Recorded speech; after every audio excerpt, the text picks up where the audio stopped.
എല്ലാ അഭ്യൂഹങ്ങൾക്കും അറുതിയായി. കാലങ്ങളായി തമിഴ്നാട് രാഷ്ട്രീയത്തിൽ ഉയർന്നു വന്ന ചോദ്യങ്ങൾക്കും ആരോപണങ്ങൾക്കുമുള്ള മറുപടി. DMK BJP പക്ഷത്തിലേക്ക് ചായുന്നു എന്ന അണ്ണാ DMKയുടെ വാദത്തിന് ശക്തിയേറുന്നു. 5 വർഷത്തിനിപ്പുറം വീണ്ടും ഒരു ലോക്സഭാ തെരഞ്ഞെടുപ്പ് ഫലം പുറത്തുവരുമ്പോൾ തമിഴ്നാടിന്റെ ഫലങ്ങളിൽ ദ്രാവിഡ മുന്നേറ്റ കഴകത്തിന്റെ വേരുകൾ ആഴ്ന്നിറങ്ങിയിരുന്നു. തമിഴ്നാട്ടിൽ DMK നേതൃത്വത്തിലുള്ള സഖ്യം 39 സീറ്റുകളിലാണ് മത്സരിച്ച് വിജയിച്ചത്. BJPക്ക് വലിയ തിരിച്ചടി നേരിട്ടു. BJP AIADMK സഖ്യമല്ലാതായതാണ് തിരിച്ചടിയായതെന്ന് അവകാശപ്പെടാമെങ്കിലും കിട്ടിയ വോട്ട് നില പരിശോധിക്കുമ്പോൾ ഹിന്ദുത്വ രാഷ്ട്രീയത്തിനെ ജനം തിരസ്കരിച്ചുവെന്ന് തന്നെയാണ് പറയാവുന്നത്. സാമൂഹ്യനീതിയായിരുന്നു DMK മുന്നോട്ട് വെച്ചത്. ഇത് തന്നെയായിരുന്നു ഇന്ത്യ സഖ്യത്തിലെ മിക്ക പാർട്ടികളുടെയും അജണ്ട. സാമ്പത്തിക നീതിയും തുല്യതയും പിന്നോക്ക വിഭാഗങ്ങളിലുള്ള ഉന്നമനവും ഒക്കെയായിരുന്നു ഘടക കക്ഷികൾക്ക് പരസ്പരം ഐക്യപ്പെടാവുന്ന അജണ്ടകൾ.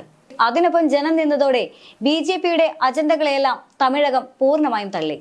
പ്രതീക്ഷിച്ച ഒരു മണ്ഡലത്തിലും തമിഴ്നാട്ടിൽ BJPക്ക് മുന്നേറ്റമുണ്ടാക്കാൻ സാധിച്ചിട്ടില്ല. പാർട്ടി അധ്യക്ഷൻ K അണ്ണാമലൈ കോയമ്പത്തൂരിൽ 6000 വോട്ടുകൾക്ക് പിന്നിലായിരുന്നു.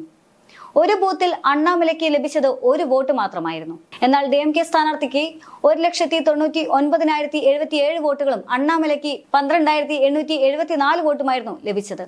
തമിഴ്നാട്ടിൽ DMK 21, Congress 8, CPM 2, CPI 2, VCK 2, Muslim League 1, IJK 1, KMDK 1, MDMK 1 എന്നിങ്ങനെയായിരുന്നു ഇന്ത്യ സഖ്യത്തിലെ സീറ്റിലെ വീതം വെപ്പ്. വിജയകാന്തിന്റെ DMDKക്ക് 4 സീറ്റും നൽകിയിട്ടുണ്ട്.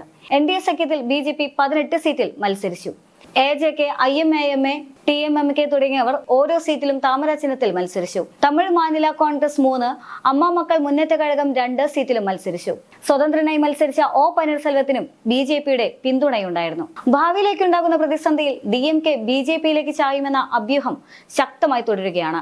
ഇത്തരം ആരോപണങ്ങൾ DMKക്ക് നേരെ ഉയരുന്നതിനുള്ള ചില പ്രധാന ഘടകങ്ങൾ പരിശോധിച്ചാൽ 1999 വാജ്പേയി സർക്കാരിലെ 3 കേന്ദ്രമന്ത്രിമാർ DMKയിലുണ്ടായിരുന്നു. രണ്ടാം മോദി സർക്കാരിന്റെ പ്രതിസന്ധി നാളുകളിൽ DMKയിലേക്ക് BJPയുടെ ദൂതർ എത്തിയിരുന്നു. കേന്ദ്ര ഏജൻസികൾ തമിഴ്നാട്ടിലേക്ക് എത്താൻ വൈകിയതിന് പിന്നിൽ DMK BJP ബന്ധം ആണ് എന്ന വിമർശനം തമിഴ്നാട് രാഷ്ട്രീയത്തിൽ നിരന്തരമായി ഉയർന്നിരുന്നു. എക്സിറ്റ് പോൾ ഫലത്തോട് പ്രതികരിക്കുന്ന സാഹചര്യത്തിൽ അണ്ണാ DMK വക്താവായ കോവൈ സത്യൻ മേൽപ്പറഞ്ഞ ഘടകങ്ങളെല്ലാം തന്നെ മുൻനിർത്തിക്കൊണ്ട് ശക്തമായ വിമർശനം DMKക്ക് നേരെ ഉന്നയിച്ചിരുന്നു. എന്നാൽ ഇന്ത്യ മുന്നണിയിലെ നേതൃനിരയിൽ DMK കൈകോർത്ത് നിൽക്കുമ്പോൾ ഒരു കാരണവശാലും BJPയുമായി സഖ്യത്തിന് തയ്യാറാകില്ല എന്നുള്ളതാണ് DMKയുടെ തന്നെ വാദം. തങ്ങൾ ദ്രാവിഡ രാഷ്ട്രീയത്തിൽ ഉറച്ചു നിൽക്കുമെന്നും DMK പറയുന്നുണ്ട്. എന്നാൽ DMKയുടെ തീരുമാനത്തിൽ മാറ്റം സംഭവിച്ചാൽ അത് BJPക്ക് വലിയ നേട്ടം തന്നെയായിരിക്കും. ദക്ഷിണേന്ത്യയിൽ അടിവേരുറപ്പിക്കാൻ സാധിക്കും. എന്നാൽ അതേസമയം ഇന്ത്യ മുന്നണിക്ക് കനത്ത തിരിച്ചടിയും.